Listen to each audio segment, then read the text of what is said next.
I think we'll start considering there is a lot that I need to talk about, and we have only 2 hours at our disposal. So, first thing first, when Shubham approached me regarding taking up modern Indian history, I was wondering, at the earnest, I must tell you, I have no relation with any B school whatsoever. And I'm a professor, and I have expertise over Indian polity and Indian history, and that's why I'm here. So, whatever I'll be talking to you today, the first question that came to me was, how is it relevant to you?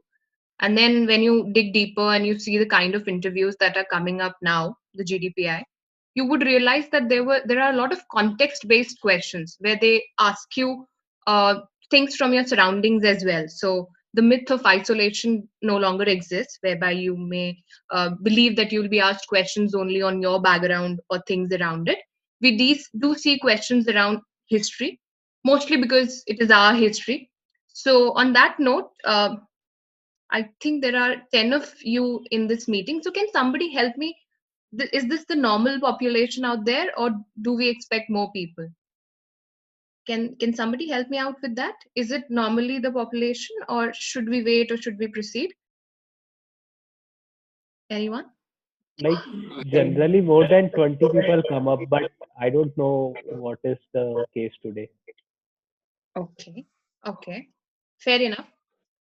Okay. So on that note, we'll begin. I'll share the screen, and maybe one of you can tell me if it's visible to you, because there's a short PowerPoint presentation which will help us lead through the Indian history. So before that, let me first tell you what is the idea of this entire session. Of course, it is absolutely impossible to recount Indian history in 2 hours. More so, the details are not very relevant for you as well. So there's no point getting into too much details, but at the same time, I'll try to cover all the events in a chronological order. And history, of course, is blamed for being boring. So I know at times you may feel like it's getting a little boring, but I'll try my best to, kind of give you a chronology whereby you can relate one event to another. And that's how we can reach to the Indian independence. And maybe you can recall these events as and when they ask you in an interview about them. Recently, there was also anniversary of a few events. So by that logic, it is also important because current awareness is definitely a part of your course, if I may say so.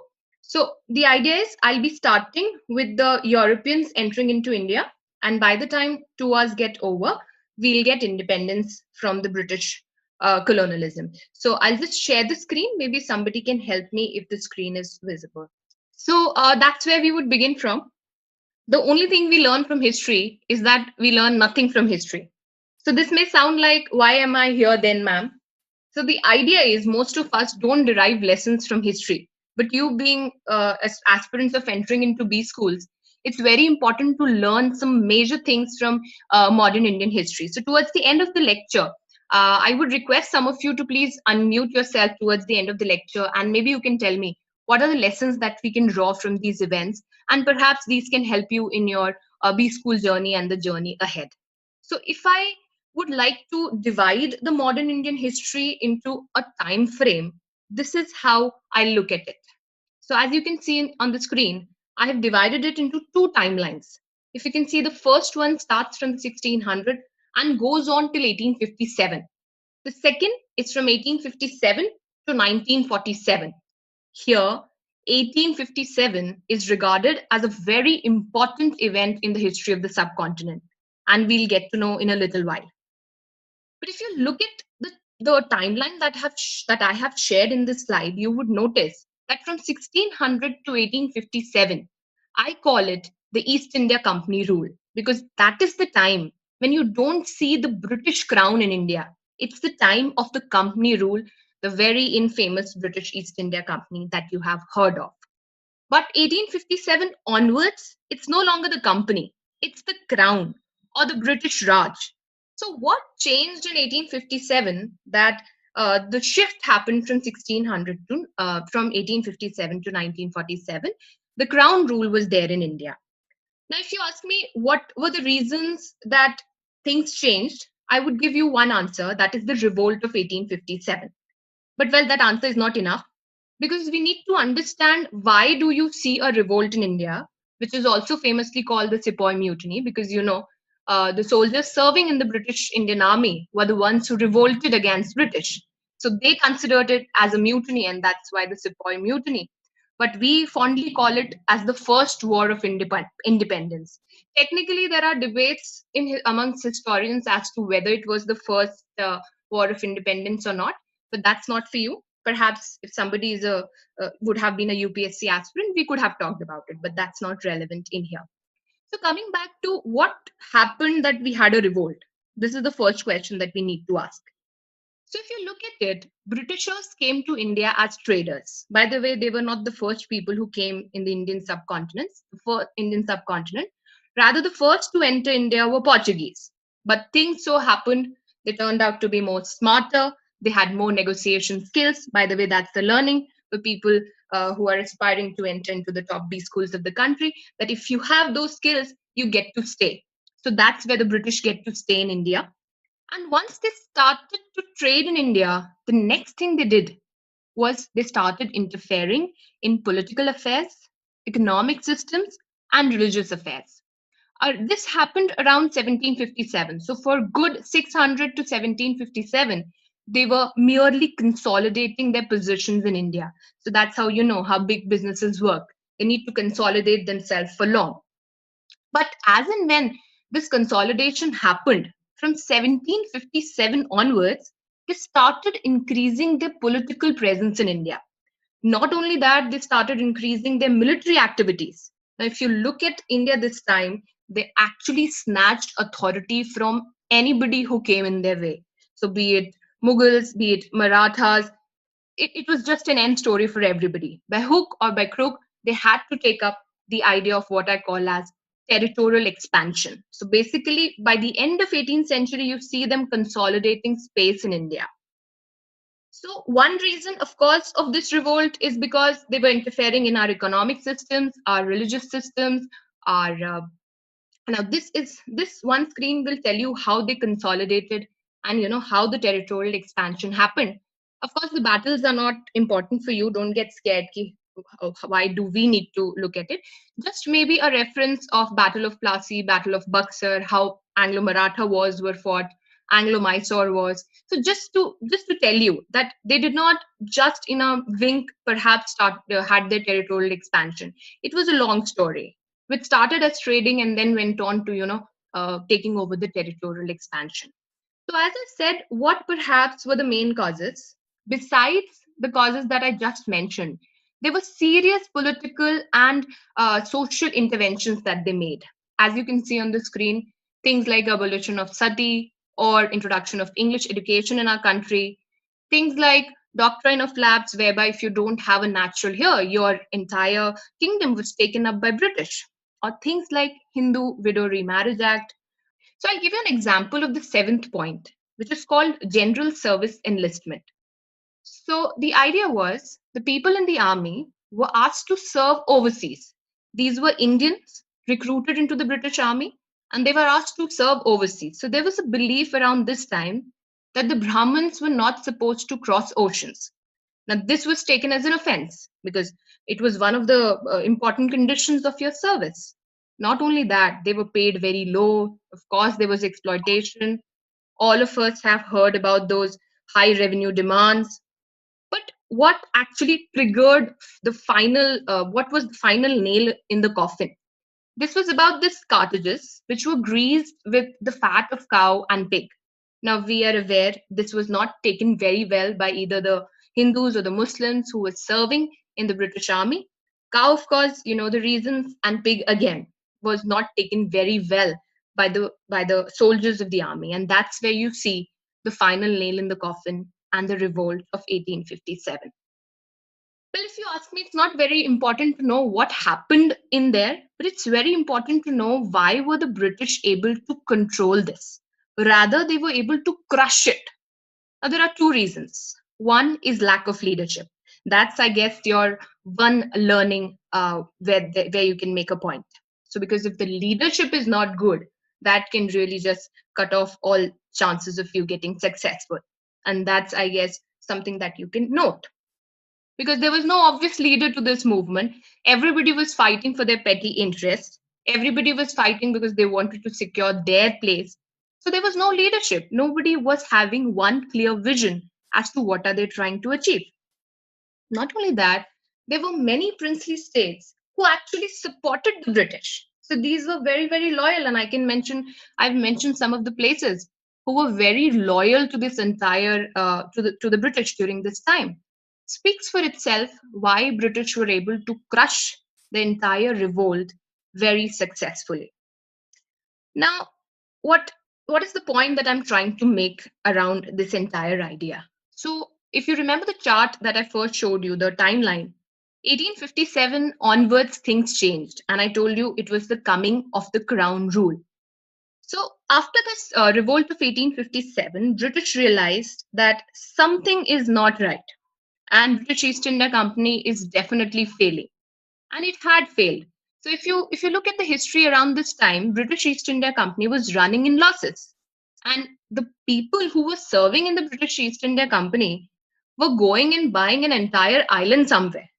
So obviously the crown was perplexed as to what has happened that the company runs under losses, and these people are living a lavish lifestyle. Any guesses as to why this doesn't go well? Anybody who would like to answer that? Why do you think this happened? Corruption by the officers. That's the very obvious thing. So what happened? That's absolutely correct. Put by somebody. I'm not able to see who answered that, but absolutely correct. So it was corruption. So having said that, the result of this was British decided that okay, it's time. Let's say goodbye to the British East India Company, and let's begin what is called as the Crown Rule in India. And so happened. So British decided that we are going to rethink our policies in India, and they announced in a very formal declaration, which is called as the Government of India Act 1858. So see, the details of it, the years are not important for you, but maybe remembering the chronology can help you answer a few questions. So that's where British decided कि अब तो इनकी कहानी खत्म करते हैं, and let's have our government, the government of the crown, and there you have the Government of India Act 1858. Simple था, बोला हम ईस्ट इंडिया कंपनी को डिसॉल्व कर रहे हैं और अब शुरू हो रहा है the era of British government.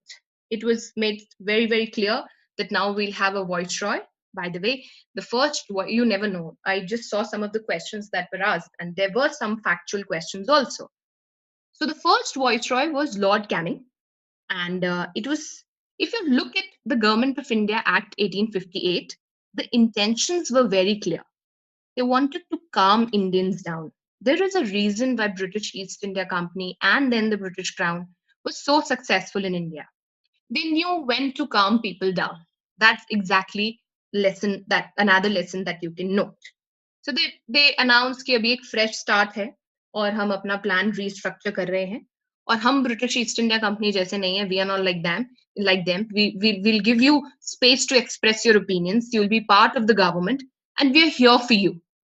And इसका एक छोटा सा example I'll give you. In 1858, they said, okay, now let's allow the entry of Indians into bureaucracy.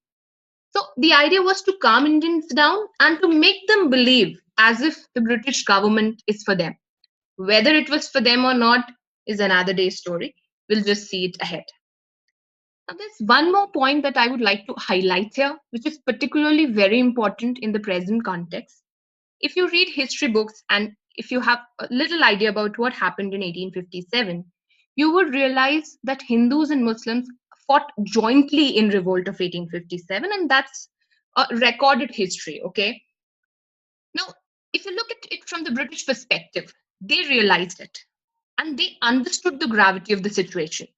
They realized for a fact that if they want to continue being in India, they will have to keep Indians busy in their internal quarrel. Otherwise, there would be revolt after revolts, and perhaps they'll not be able to stay here for long. But the intention was not that. They wanted to stay and stay for as many years as possible. So that's where they devise the famous policy of what is known as divide and rule. I'm sure हमें बार बार बचपन से इसके बारे में बताया जाता है. बहुत बार हम पे यूज की जाती है, बहुत बार हम यूज करते हैं, whatever it is, but that's one of the policies that they come up with, the idea of divide and rule. Also, if you look at how British function, you'll see on the face they would want to make it seem as if they are people who believe in liberty, people who believe in equality and justice. They would like to bring these modern principles in India.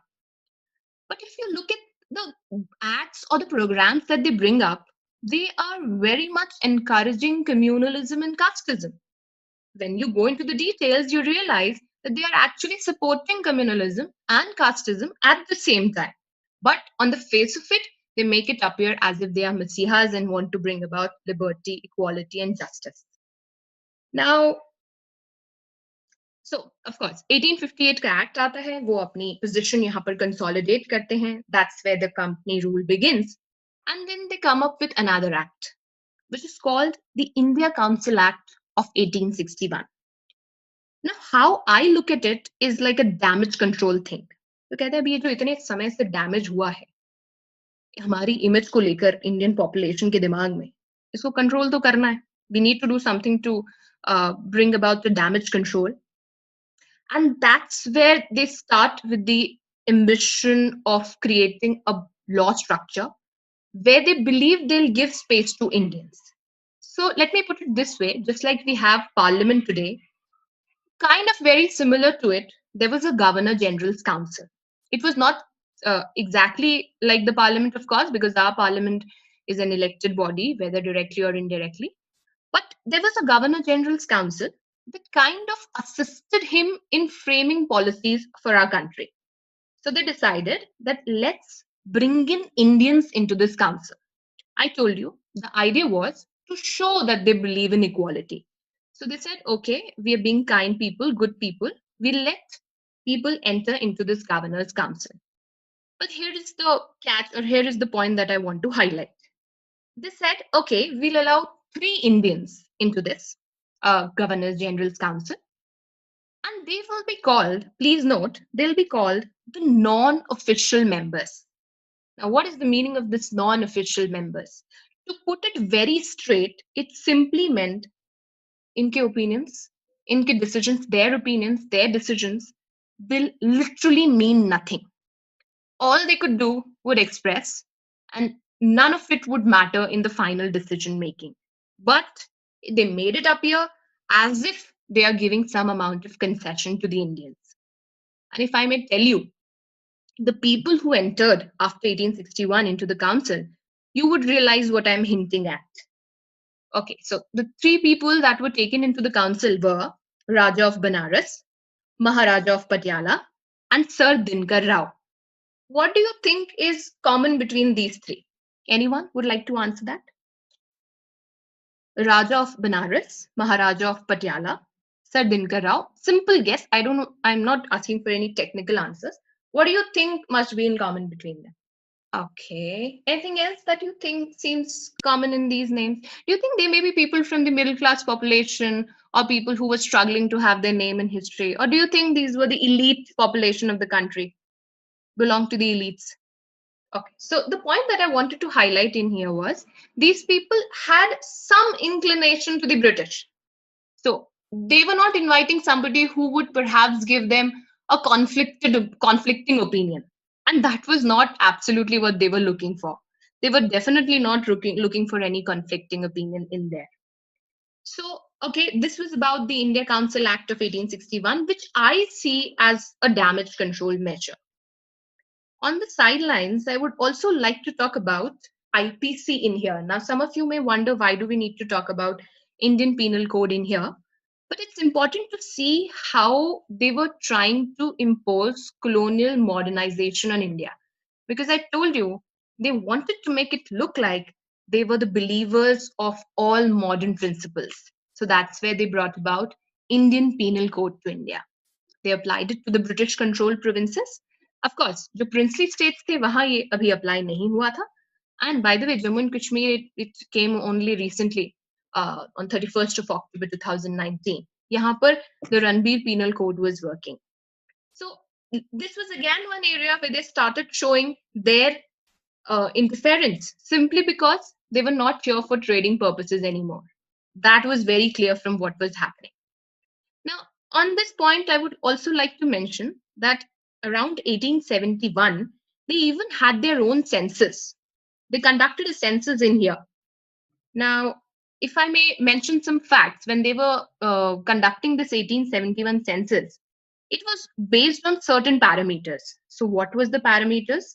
There was caste included, religion was talked about, profession was talked about, and they even identify as many as 3000 identified as many as 3208 जातिस. So जब वो कहते हैं कि हम modern believers of modern concepts हैं और वो जातिस का कॉन्सेप्ट यहाँ पर आइडेंटिफाई करते हैं, तो we need to understand how they're playing with the minds of the people in here. And trust me, they had no idea as to how should they classify so many jatis. And that's where they followed the British classification. Right, because there it was based on profession. So they started dividing it on what we call as Brahmins, Kshatriyas, Vaishyas, and that's where the entire story gets mixed up. For a very long time, it was out of the hands of the British to understand the census because Indian society was not that straight and simple. If I may say, what was the social atmosphere around this time? So, this is for a fact that English education started getting very, very common in India. And if you very carefully read Indian history, you would realize from 1857 to 1870, the British have a little tilt towards Hindus. Now, I'm not saying this to bring any religious aspect in here, but British did it, so it's important to discuss. 1857 to 1870, you see them siding with Indians, with Hindus, and from 1870 you see them siding with Muslims. And this is not because they love Hindus or they love Muslims. It was simply because they were playing the trump card of divide and rule. So this continued till 1870. Yes, there are evidences that administrative positions, जो कुछ भी दी जाती थी, it was given to Hindus. Education initially was opened only for Hindus, and that's where they were building a base for what they are going to do in future. तो वो अचानक एक दिन से it does not happen. There's a huge series of stuff that's happening behind the scene. Now, of course, another question जो हमारे दिमाग में आ सकता है, तो ma'am, what were the people doing? Weren't there any protest? When those some organizations that we have heard of, like Brahmo Samaj or Arya Samaj or Pune Sarvajanik Sabha, where were these? So yes, they were very much present, but we must remember that in Indian history, social reforms come before political uprisings. It's a very important line. So we don't begin with political uprisings, we start with social reforms. Most of these organizations were targeting towards social reforms. It's only gradually they take over the role of being political organizations. And here I would like to mention about one organization that's very, very important in the British Indian history, and that is the Indian National Congress. 1885, that's when the Indian National Congress was formed. If you want to remember, you may. If no, I don't think that's very important. But the idea of what happened is very, very important. So around this time, Lord Dufferin was the Viceroy of India. And one very obvious question that historians and laymen equally ask is, do you really think it would have been impossible for British to crush the existence of Indian National Congress? Would it have been very difficult for them to put an end when it was formed? Anyone in here? How many of you think it would have been very easy for the dominating British Empire this time to just do a few tactics of putting some leaders in jail and perhaps crushing their voices? And Indian National Congress could have been nipped in the bud. It was as easy as that. Don't you think so? So why do you think British did not crush INC? Now, history has an answer to it. Yeah. Anyone would like to answer that? They would act as a body of appeasement. Absolutely. Absolutely. There's a very famous historical perspective to it, which is called the safety valve theory. Now, you may agree to it, you may not agree to it. There are two streams of historians, one who agree with it, one who do not. Personally, I believe there is some amount of benefit that you need to give to this theory. So what is the safety wall theory? As somebody rightly answered, it simply meant British realized that let's give Indians a platform to express their displeasure. Okay, let's give them a platform where they can express their displeasure every now and then, so that it doesn't build up and explode. क्योंकि built up हुआ और explode हुआ तो हमारी कहानी खत्म है. इससे बेहतर है let's give them a platform where they can express their displeasure every now and then. I think that's another lesson that you can draw. Okay. British may be very bad in terms of what they did to us, but if you look at their policies, they do give us some insights and they do give us some lessons to perhaps take note of. If you look at the founding members of the Indian National Congress, there was A.O. Hume in it, who was a British. So again, the question is why? Why do you think British did not nip the Indian National Congress in bud? Perhaps one of the answers to it could be the safety valve theory. They wanted Indians to keep releasing pressure every now and then by perhaps expressing the displeasure and not exploding one day. Only God knows what would have happened if there would have been no INC, but that's one perspective that perhaps may help you. It is called the safety valve theory. So if you look at INC, which started in 1885 till let's say 1905, from 1885 to 1905, that's almost 20 years ago, exactly 20 years. This was a time when they were having a very moderate view. Now, what do I mean by moderate view? Please understand that they were not asking for independence. अंग्रेजों भारत छोड़ो ही नहीं आया था अभी. They were simply asking for more role in how India is governed. They were simply asking कि जो हमारे साथ कर रहे हो ना, वो हमसे पूछ के, हमें बता के या हमें involve करके करो. So they were simply asking for more opportunity in the working of the government. Simple. And also for this, they were not using any harsh techniques. It was simply prayers, it was simply petitions, or there were leaflets. And I must tell you, if I may be very, very politically correct in there, and just I have to count my words, history proves that there was no great achievements in this time. It's not because perhaps they were asking only through prayers or petitions, but perhaps it was the very first phase of Indian National Congress where there were no strong demands, and the only demand that they had was they wanted more opportunity in the working of the government.